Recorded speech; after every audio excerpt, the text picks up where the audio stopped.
A lot of us are fighting a silent battle that we don't even know we're in. A combat where the lines are blurry and you become the thing you're fighting against even if it's only for a short time. It's a turn in the story of abuse that can make you doubt your own sanity and character. We're talking about abuse that happens in response to something. It's not the first blow, but the frantic, sometimes violent response to ongoing mental pain. It's when the repeated attacks on your self-worth, the persistent gaslighting, and the emotional manipulation eventually get to you and you can't take it anymore. At that time, when the abuser lets out that raw, unfiltered rage, they point a finger, smirk, and say, "See, you're the problem." Take a minute to think about that. It's so unfair to be pushed to your breaking point and then punished for how you reacted. It's a vicious loop, a trap that has been cleverly set to make you think you are the one who started it all, the one who is unstable, and the one who is really abusive. Today we're going to show you this sneaky pattern. We're going to explain what reactive abuse is, how it happens, and why it's so important for anyone who is stuck in its grip to comprehend it. This isn't about letting bad behavior slide. It's about figuring out why it happened when you've had enough. This video is for you if you've ever felt like you were losing control or questioned why you're acting in ways that don't feel like you. Let's look at each of these signs one at a time to shed light on the dark areas of reactive abuse. The first sign is the violent outbursts. You can't control it, or you think you can't. This is frequently the most obvious and upsetting indicator. You might yell, scream, or even hurl something in anger. These aren't planned acts of violence. They are instead desperate, spontaneous reactions to long-term emotional stress. Think about a pressure cooker that doesn't have a way to let off steam. At some point, it's going to blow. The abuser has been slowly and steadily cranking up the heat for weeks, months, or even years. They could have been ignoring your feelings, denying your experiences, always disagreeing with you, or giving you the quiet treatment. Then a small thing like forgetting to do a chore or being late becomes the thing that sets off the powder keg. Your reaction, while maybe not right for that one event, is the result of a lot of emotional hurt and frustration that has built up over time. You are now able to show how deep the anguish is inside you. Sign 2 is the tremendous shame and sorrow that come after. A true abuser typically feels justified or even happy about what they do. But the person who is being abused right now feels a lot of humiliation, guilt, and regret right away. You might spend hours going over what happened, blaming yourself for losing control and worrying about what you said. This intense regret is a sign of it. It shows that you really want to be a nice, compassionate person. Your reaction goes against your core ideals, which causes a lot of pain inside. But the abuser often uses this shame against you, making you feel like you're the problem and lowering your self-esteem even more. They'll say, "Look at what you did. How could you?" Knowing full well that they started the whole thing. Sign 3 is the impression that you are always being provoked. You could see a pattern. The abuser always pushes your buttons, violates your lines, and says things that they know will make you mad. It's a plan on purpose. They are trying to trick you into falling for something. They might bring up things you've done wrong in the past, make fun of your biggest fears, or not show you love or attention on purpose. This isn't an accident. It's planned. They know what sets you off, and they keep pulling those strings to get a strong reaction. It's a creepy game of psychological chess with your mental health as the pawn. They want to see you fall apart because it gives them power and backs up their wrong view of you. Sign 4. The abuser suddenly calms down when you get angry. This happens all the time, which is scary. When you start to lose your cool, as by yelling or screaming, the abuser typically seems strangely quiet, even distant. They might look blank, cross their arms, or even smile a little. This calmness in the midst of your pain is a strong sign. It's not being kind, it's a smart move. They are seeing their strategy come together and collecting proof of your instability or abuse. Their tranquility is a weapon that makes you feel even more out of control and alone in your mental tempest. It seems like they're saying, "Look, you're the crazy one, Mus," without saying anything. Sign 5 is the urge to always explain and justify yourself. You always have to explain what you do, how you feel, and how you react.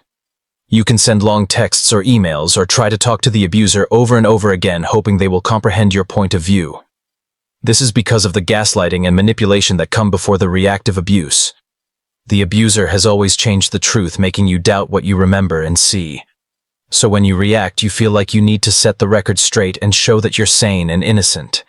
This is tiring and frequently pointless since the abuser doesn't want to understand.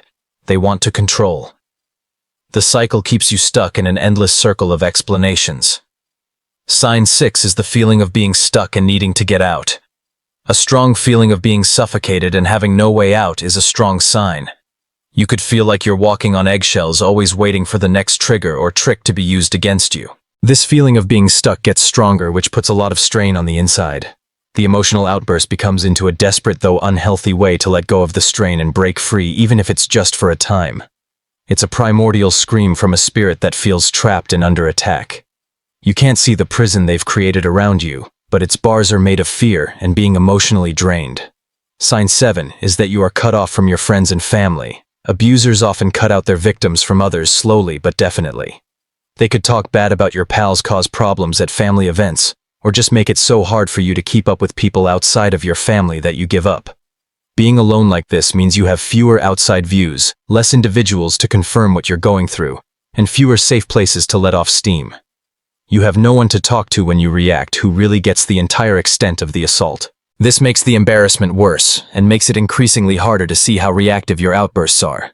The abuser's story, which always makes you look like the bad guy, is all you have left. Sign 8 is that your self-esteem and sense of self are fading.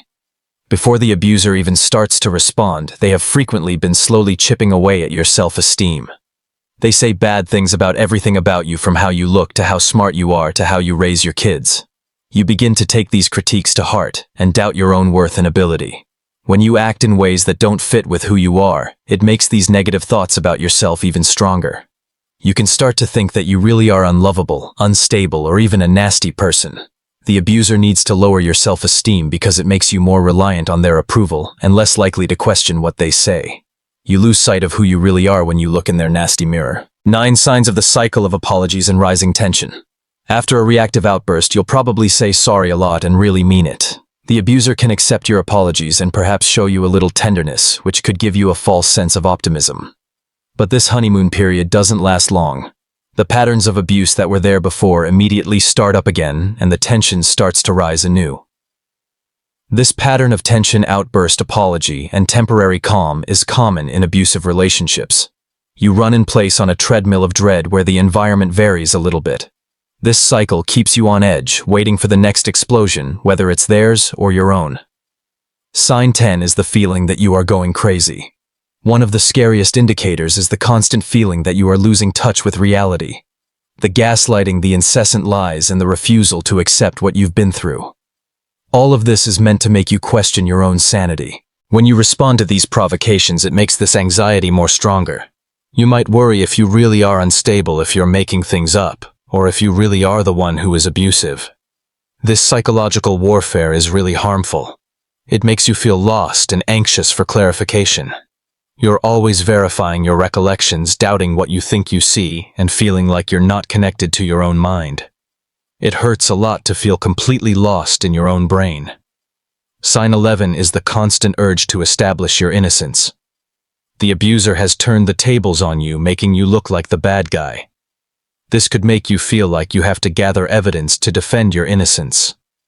You might start writing down every discussion, saving texts, or recording them. This doesn't mean you're paranoid. It's a frantic struggle to cling on to what you know is true in a world where people keep denying it. This urge to prove yourself is tiring and can drain your mental resources, making it harder for you to escape the abuser's web. You can't win this war on their terms. Sign 12, the feeling of being completely worn out. Living in a reactive abuse dynamic is really tiring. The continual worry about your feelings, the cycles of stress and anger, the never-ending self-doubt, and the need to explain oneself. It all costs a lot. Even if you're getting enough sleep, you could always feel tired and worn out, both physically and mentally. The constant mental and emotional stress is what causes this chronic weariness. Your mind and body are always in fight or flight mode, and you can't keep up that amount of adrenaline and cortisol production. You don't have any gas left, and the tank is always empty. It's not about blaming yourself when you see these signals. It's about figuring out a complicated, often hidden dynamic, in which a victim's natural reaction to long-term abuse is distorted and exploited against them. If you see yourself in these symptoms, you should know this. Your reactions, no matter how strong, are often a cry for help, an indication that you are being pushed too far. It doesn't mean you abuse others. It suggests you're a person who is reacting to treatment that isn't right. It takes a lot of guts and often help from others to break free from this cycle. You need to take back your story and realize that your reactions, even if they are not what you want, are based on a pattern of abuse you have experienced. Your feelings are real, and even when it seems broken, you are still human. Please give this video a thumbs up if it spoke to you or helped you understand something you've seen or done. And if you want to learn more about how to deal with complicated emotions and get your health back, be sure to subscribe to the channel. Your involvement helps us get these messages to more people who need to hear them. What is one symptom of reactive abuse that really hit home for you? Please leave your comments below. Someone else might need to hear about your story to feel less alone. And since we talked about emotional tiredness and persistent worry today, you might find our last video, 6 daily habits that are affecting your mental health, especially helpful if you can relate to those feelings. It talks about real techniques to keep your peace in a world that is always changing. Thanks for watching.